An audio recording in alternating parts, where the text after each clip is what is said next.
대한민국은 하나로 통합해야 합니다. 우리가 아니면 누가 하고 지금이 아니면 언제 하겠습니까? 대한민국은 역사상 가장 짧은 시간 내에 세계가 부러워하는 경제성장과 민주주의를 이룬 자랑스러운 나라입니다. 그러나 지금은 대한민국의 성장과 발전, 민주주의가 멈추고 파국으로 치닫고 있는 위기의 순간입니다. 이번 화요일 윤석열 대통령의 최후 변론이 끝나면 우리는 헌법재판소의 판결을 기다리게 됩니다. 어떤 결과가 나오더라도 우리는 안정과 발전이라는 누구도 부인할 수 없는 예정된 미래를 가야 합니다. 우리는 무엇으로 사는가를 다시 생각해야 할 때입니다. 저 안철수는 다음과 같이 국민과 정치권에 호소합니다. 첫째, 시대교체, 시대전환을 해야 합니다. 대한민국 정치는 이념 갈등, 지역 갈라치기, 세대 갈라치기, 남녀 갈라치기에다 이제는 진영 내 진영 갈라치기까지 치유할 수 없을 정도로 극단화되면서 국민을 공포로 몰아넣고 있습니다. 극심한 정쟁과 갈등을 넘어 통합으로 가야 합니다.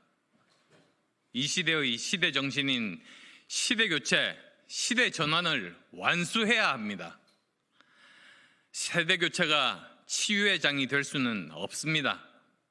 갈라치기로 갈등만 더 유발할 뿐입니다.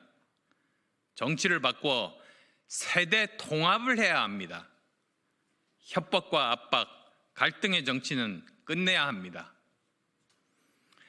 둘째, 김영삼, 김대중 대통령 이후 중단되었던 근본적 사회개혁, 정치개혁을 해야 합니다. 정치가 국민을 불안케 하고 분열시키는 일은 이제는 중단해야 합니다. 정치인이 국민을 섬기는 봉사하는 정치로 다시 돌아가는 혁명적 개혁을 해야 합니다. 헌법도 정치도 국민이 주인이라는 근본적 명제를 명심해야 합니다. 정치 폐해가 국민 민생을 도탄으로 몰아가고 있습니다. 악성적인 정치가 국가 동력을 쇠락하게 하고 미래 동력마저 상실하게 하고 있습니다. 정치만 바뀌면 대한민국은 다시 세계의 주류로 재도약할 수 있습니다. 정치를 개혁하면 대한민국 국민들은 흥이 나고 기업은 활력을 되찾고 경제는 활성화되고 국민소득은 배가 될 것입니다. 우리 국민의 잠재력은 무궁무진합니다. 이를 위해 초양극화의 시대, 상대적 박탈감의 시대, 상실감의 시대를 끝내고 통합의 시대를 열어야 합니다. 그래야 시대교체, 시대전환의 시대가 열릴 것입니다. 셋째, 시대교체의 가장 중요한 과제는 정치교체입니다. 합리적 정치, 도덕적 정치를 복원해야 합니다. 87년 체제 이후 대한민국 정치는 발전도 하였으나 결국 수명을 다하고 이제 정치 파멸을 목도하고 있습니다. 저는 이를 해결하기 위해 개헌을 주장했습니다. 제왕적 대통령을 넘어 대통령 권한을 축소해야 합니다. 국회의 입법 권력, 특권도 축소해야 합니다. 또한 선거법도 함께 개정해야 합니다. 저는 해결책으로 견제와 균형을 잡을 수 있는 중대선거구제를 제시했습니다. 여야는 특히 이재명 민주당은 당리당략, 권력욕에 집착하여 개헌을 거부하고 있습니다. 만약 이재명 집권 시대가 열리면 현재 무소불위의 입법 권력에 행정 권력까지 동시에 가지게 된다면 국민들은 무슨 일이 일어날지 모른다는 공포에 휩싸여 있습니다. 개헌과 선거법 개정은 단지 권력 구조와 선거제도만 바꾸는 게 아닙니다.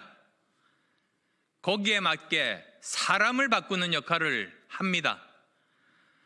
검찰 권력, 경찰 권력, 사법 권력 등 법 집행에 따른 제도도 문제가 되지만 권력 지향적인 사람들도 문제가 심각합니다. 검찰 권력이 집권했던 지난 3년, 우리는 정치가, 민생이 어떻게 망가지는지를 목도했습니다.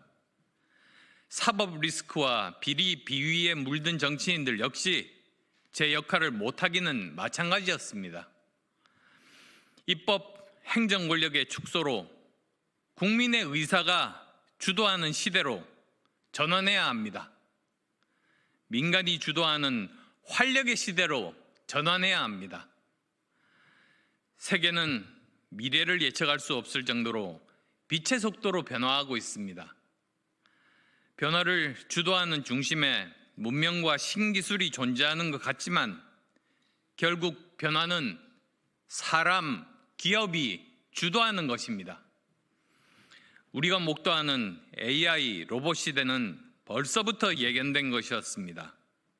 극심한 빈부격차, 노동과 소득 양극화에 따른 세계 자살률 1위는 정치의 폐해가 근원입니다.